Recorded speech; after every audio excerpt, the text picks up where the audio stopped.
Morning, Bex. How are you, buddy? I hope you're doing well. Okay, so I have an Ender 3 Pro. So it's a version 1. Mine's not as fancy as yours, but it has a bunch of stuff. Oh, I look like a mess. Okay, here. So this is my machine. I'll show you just... Okay, so that's my machine. That's a direct drive, but it doesn't matter because I have an example. I have an example to show you that I can hold.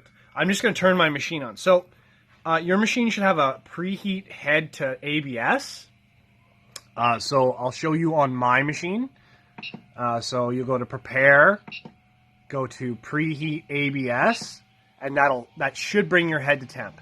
Now on your machine, and then you can hear mine's really loud.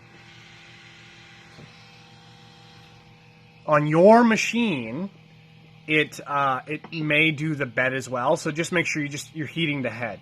And you might say, well, why am I heating the head?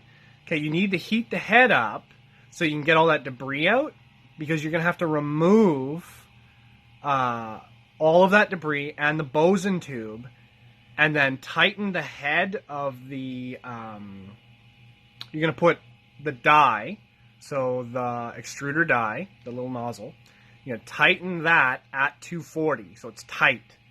Then what you're going to do is you're going to want to tighten the heating block, so you have to disassemble the heating block off so it's free floating, and tighten the feed tube, that metal feed tube, down until it seats cleanly against the extruder nozzle. And this has to be done at temp because the temperature changes the stretch of an object, so you want to minimize, because you'll be running about 200, 205 to 220 at most, right? So you want to make sure that you're always tight.